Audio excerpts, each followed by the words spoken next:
السلام عليكم. تعالوا النهاردة نعمل مع بعض ايس كريم الفراولة، بجد طعمه تحفة، وكمان هنعمله في الخلاط. وكمان عملنا قبل كده مع بعض، عملنا ايس كريم بالمية، فان شاء الله هنعمله في البيت بكل سهولة. وكمان هنعمله من غير ما يطلع فيه كده كريستالات تلج، بمقادير سهلة وبسيطة جدا. بس اتمنى قبل ما نبتدي في الفيديو، اتمنى تشتركوا في القناة وتضغطوا لايك للفيديو وتفعلوا الجرس على الكل علشان يوصلكوا اشعار بكل وصفة انا انزلها. ويلا بينا نسمي الله ونشوف عملناه ازاي النهاردة.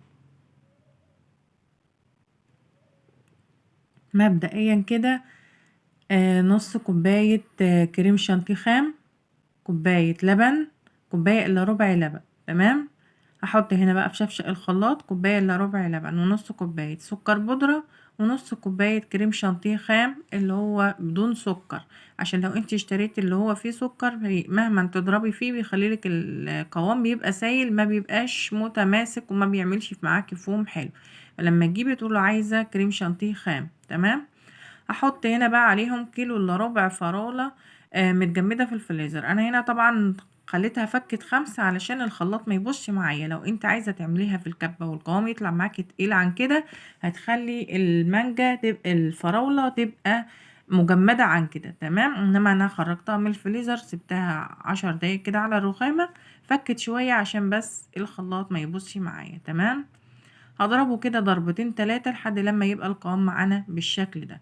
فطبعا القوام هيختلف لو انت عملتي في الكبة تبقى الفراولة مجمدة خالص، فهيبقى القوام متماسك عن كده. هحطه بقى هنا في علبة تلاجة ونقفله علشان ما يعملش طبقة تلج. وهسيبه بقى اقل حاجة 6 ساعات، ويفضل ليلة كاملة. انا هنا هسيبه ليلة كاملة علشان يسقع وياخد التبريد المناسب ليه. هحطه بقى في الفريزر وهنشوفه بعد ما سقع هيبقى عامل ازاي. هنا كده كان تاني يوم بعد ما سقع، بسيبه كده 5 دقايق بس على الرخامة بعد ما بنخرجه من الفريزر علشان يهدى كده بس، وتقدري ان انتي تقطعيه. هنبدأ ان احنا نقطعه بقى بالشكل ده. شايفين ما شاء الله بجد حلو جدا، والفراولة طعمها حلو. تقدري هنا تستبدلي الفراولة بمانجا، تقدري تستبدليها بأناناس، بأي فاكهة متوفرة ومتاحة عندك واللي انت بتفضليه وتحبيه اعمليه.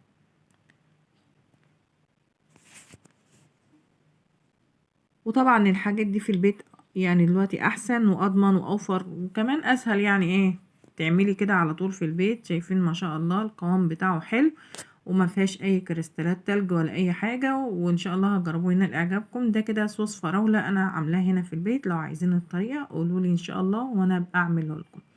بجد احسن من الجاهز واوفر من ان احنا نشتري اي صوصات جاهزة.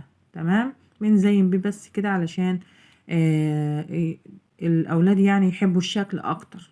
انما هو الايس كريم كده طعمه حلو من غير ما كمان ما نضيف اي صوص عليه. شايفين القوام بتاعه ما شاء الله حلو جدا. ان شاء الله تجربوه. وطبعا الصيف والحر عايز مثلجات دايما على طول، وعايز عصاير. اتمنى ان شاء الله تجربوه ينال اعجابكم. اشوفكم على خير، والسلام عليكم ورحمة الله وبركاته.